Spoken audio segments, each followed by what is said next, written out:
Hey guys, sorry for the long delay between the videos. I took 2 weeks off, and then before that it was just bad weather the whole time, and I don't record while driving when there's bad weather or anything. I just usually drive. I focus on driving, but yeah, we're back. We're in another lease truck today, and it's about as slow as the Penske lease truck or rental truck that we had in one of our previous videos, the one with the big bunk and the fancy one, the heavy fancy one. But it ain't bad. We went up to Casco, Wisconsin today, unloaded. We are at the truck wash. We're getting a washout, and then we're gonna go to Anago and reload. We got some oats going up to Blue Buffalo for dog food, so it's gonna be a good trip.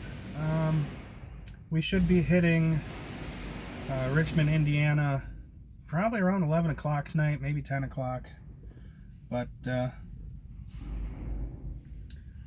we'll be fine. The weather's not bad. It's been overall pretty decent. After that, we're gonna unload at like 10 o'clock tomorrow morning, and then we'll see where we get sent. I think we're gonna be getting sent to Joliet, Illinois, and a few other places before we come back. But we'll be back sometime Friday. It's Wednesday now, but yeah, it's a good trip. About 2,000 miles between Wednesday and Friday, so it's nice and peaceful. Yeah, not much new with me. Like I said, I took 2 weeks off, got my house reorganized, arranged, and cleaned up a little bit. But it was a nice, relaxing vacation, mini vacation, I guess you'd call it. But anyways, let's get into some driving footage, and then yeah, we'll probably, after a little bit of driving footage, we'll get a little bit of footage when we're back in the bunk once we hit Indiana. But yeah, I'll see you guys soon.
Y'all quit your crying. You're about to make me cry.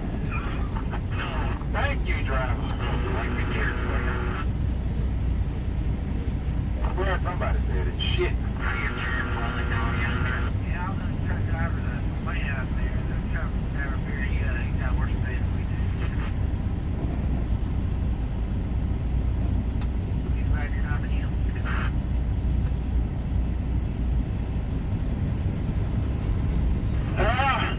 53 years of this, and I'm fixing to tell you something that you need to pay attention to, sir. You knew how it was going to be when you cranked that son of a bitch up and warmed up that oil and filled up that air pressure and left your house. If you can't stand it without crying and whining, you need to stay at the house. Yonder.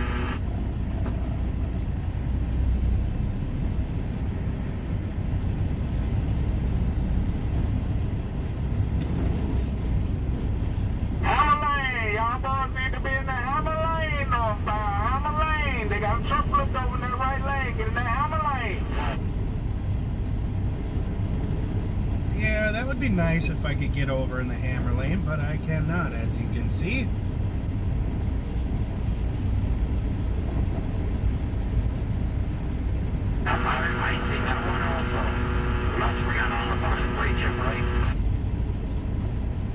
We'll have to just do a zipper merge, even though I don't like doing a zipper merge.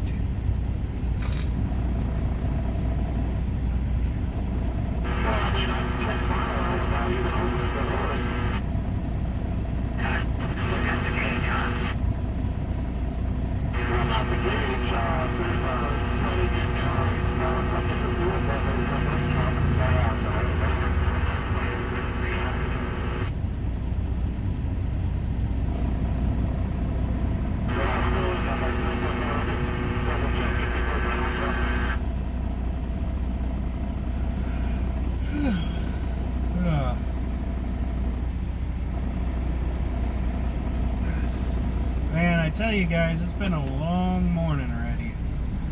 We got to our receiver at just about 2 o'clock Eastern time.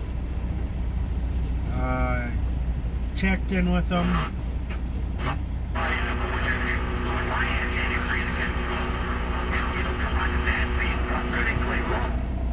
My appointment time was 10 a.m.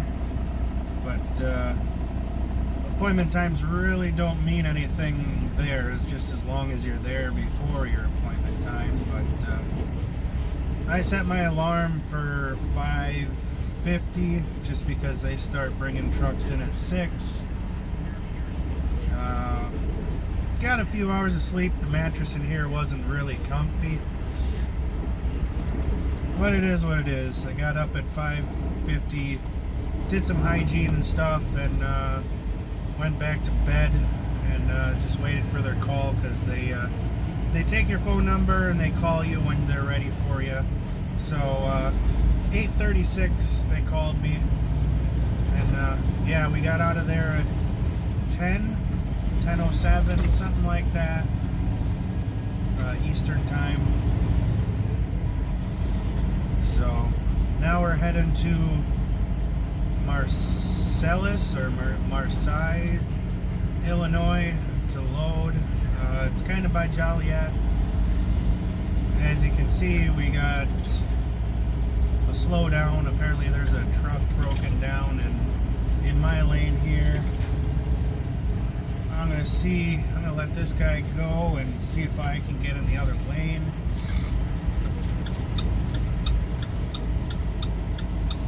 And yes, I can.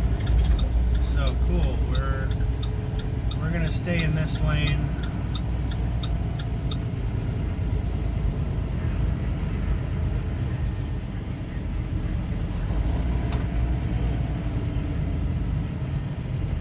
Well, that's kind of neat. Old Mercedes Sprinter. It's a camper conversion. It's 4-wheel drive.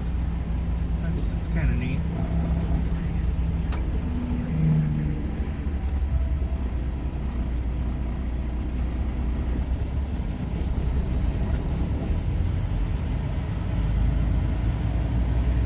But yeah, we're getting close to where the time zone changes to Central Time.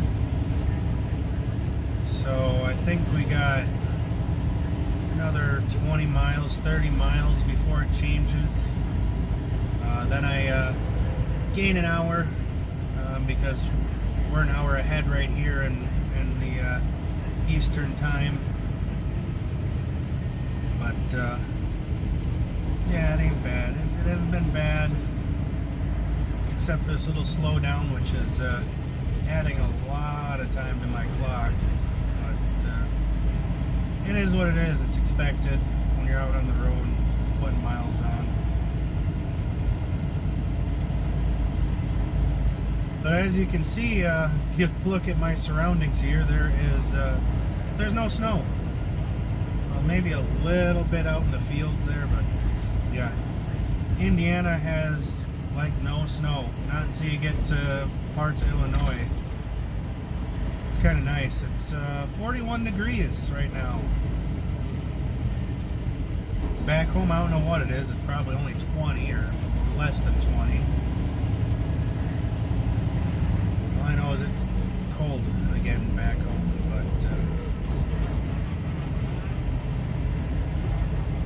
but yeah, I'll keep you guys rolling until we get to the end of this, unless it's like a super long whatever. But then I'll just speed you up past, after we're done doing the talking and stuff. So once I get to Illinois and I get loaded, I can have lunch. Probably be like 2:30, 3 o'clock before I get lunch.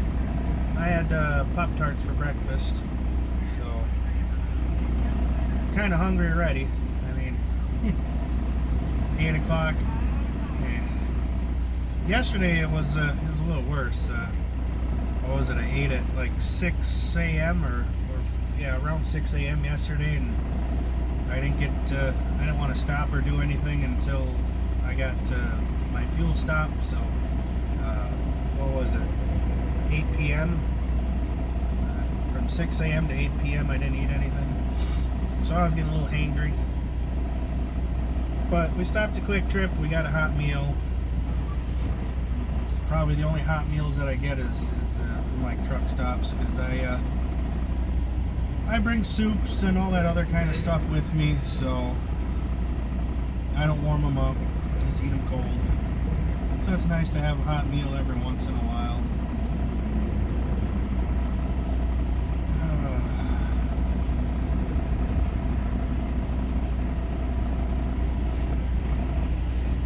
Yesterday we clocked 835 miles. It was a 20-hour day. And for some of you who are in the trucking industry, you're probably wondering how I was able to pull a 20-hour driving day. Well, that is because we have this thing called agricultural exemptions. I pull hopper bottom, so just about everything that's loaded in here is agricultural. And with that, you have a 150 air mile range between your shipper and where you are. They actually have two ranges. You got 150 miles from where you start and 150 miles from where the shipper receiver is. And well, it's not 150. Well, 150 air miles equals out to 172 road miles. So you have close to 400 miles that you can run without putting on logs. So yesterday when we started out, it was all ag exempt. Started out in Athens and went to Casco, and that's within the range. And then from Casco we went to Anago, and that was in range. And then from Anago I stopped at Beloit.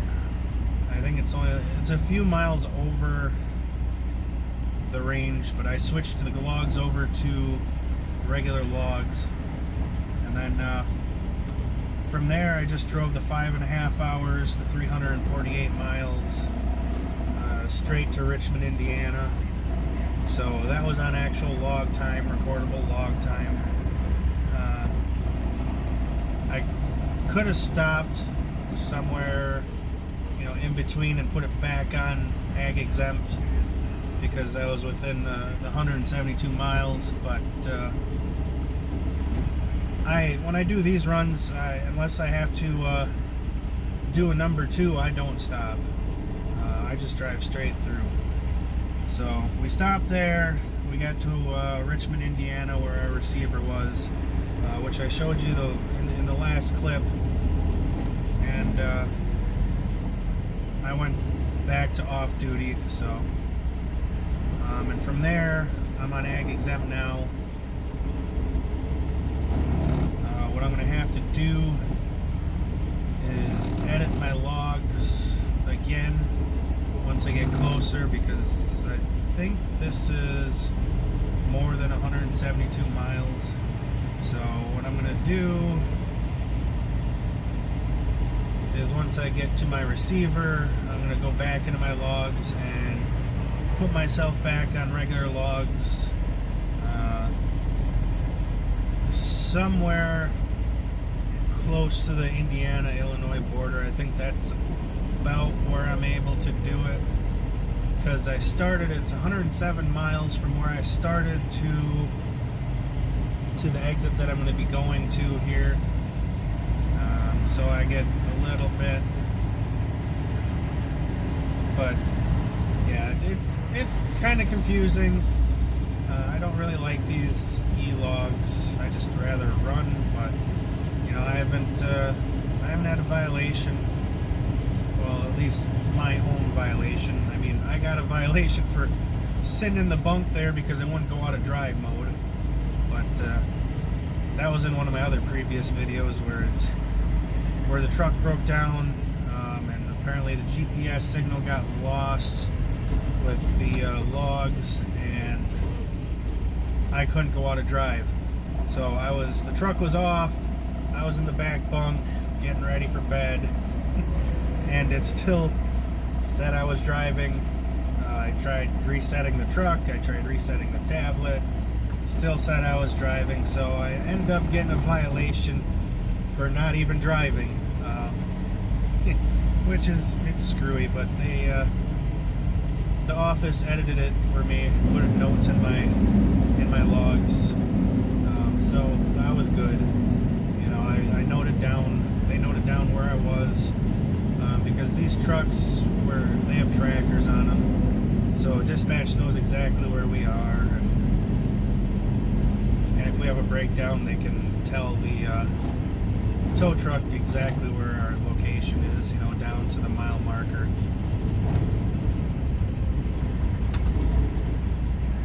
That's kind of a nice thing. Man, this is just taking forever. I have 21 miles until my exit.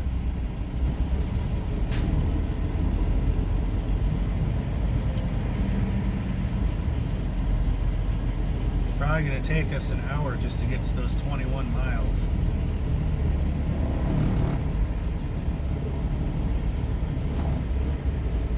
But we're probably going to load there in Illinois, have some lunch, and then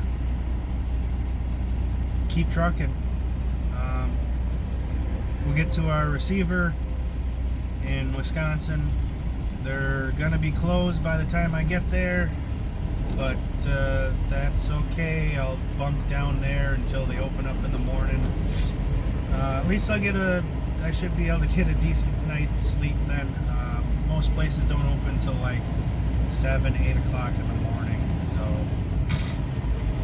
I'll probably be there at 5, 6 at night, maybe a little bit later, I don't know, but I should be there before 7:30, so I'll have like 12 hours, 10, 12 hours to, watch some Netflix or browse the internet, whatever, listen to some music, and get 5, 6 hours of good sleep.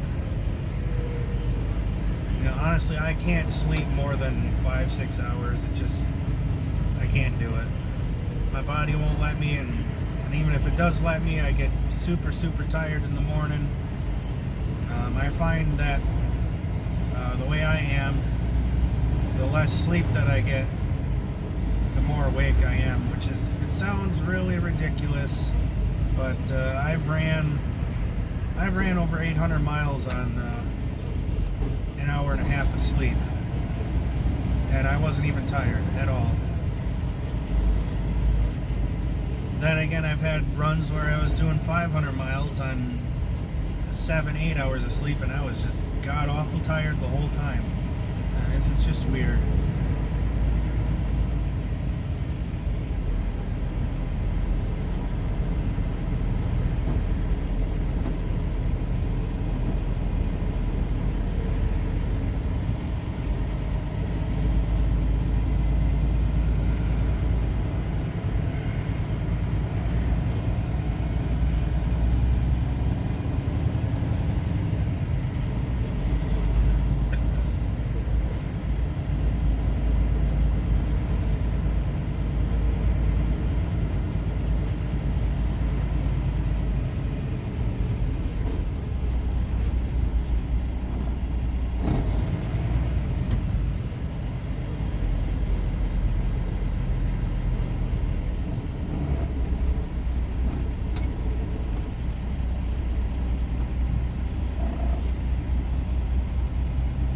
No, I wouldn't mind having a nice little camper like that.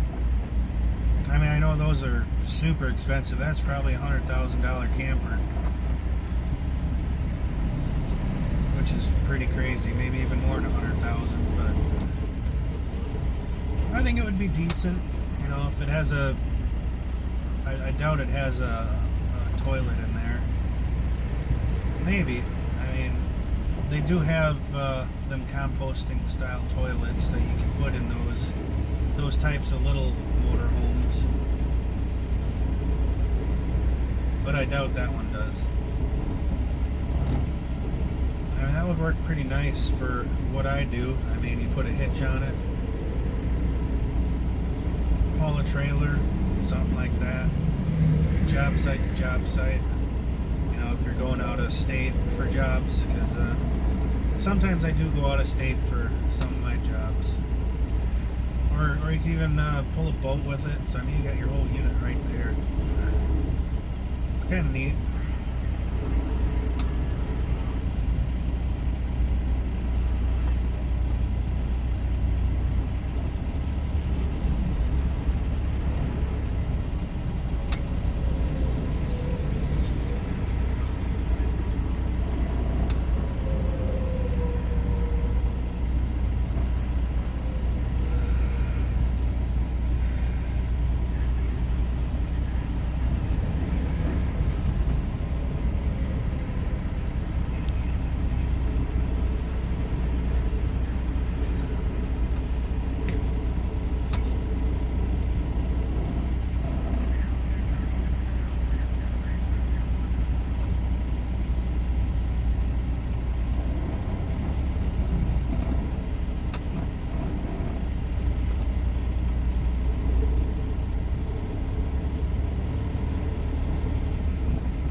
watch out for those guys that got that glass that's half full. They're always miserable. Pay attention.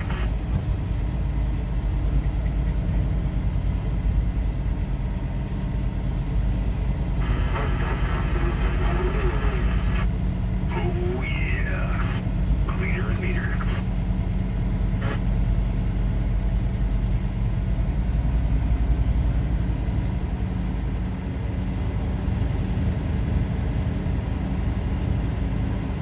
Now there's a lot of miserable little window lickers out there. You always hear them whining and complaining about stuff. It's non-stop. More people I talk to are just sick and tired of it too. There are all them whiners and criers out there. Why would anybody want a radio when you gotta listen to that stuff?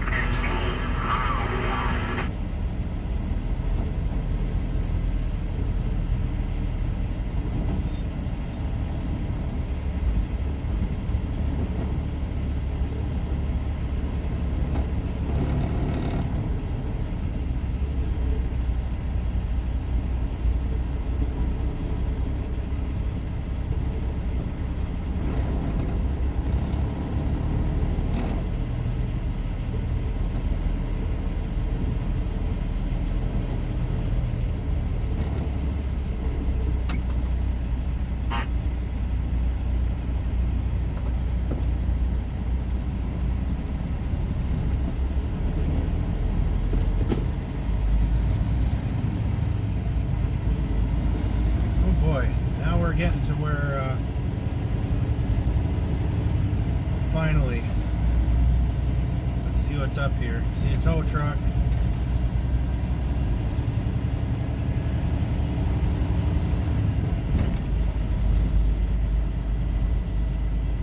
I think there's a tow truck up there.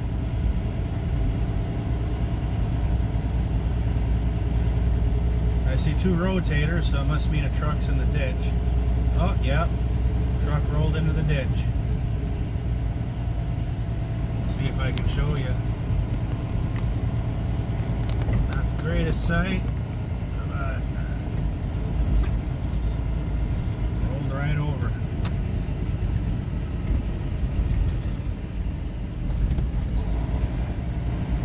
Northbound, you might need to be in the left lane, the right lane of block. There's a truck rolled over. Just past the 209. Taking a nap.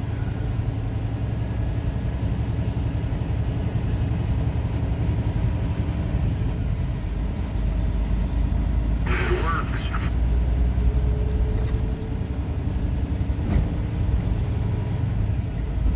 Alright, let's hammer down.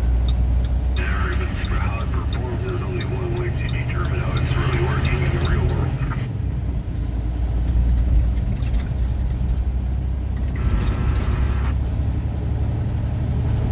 Exactly, you gotta make sure they got that SD-calibrated SD1. That's the only way. You know, your radio checks are one thing, but the reality of it is, like a plane too, that should have a calibrated test equipment. How are you gonna be able to determine the occupied bandwidth and the frequency domain, the time domain, the amplitude, you know, the actual real watts, just the key. Yeah, radio checks are one thing you do with these tools, but it's all about the bench. Real world stuff, think first while you're rolling.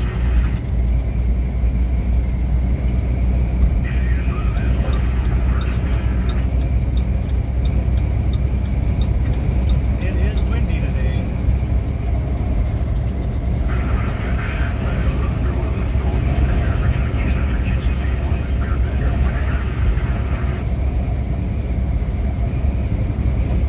Alright guys, that's where I'm going to end it.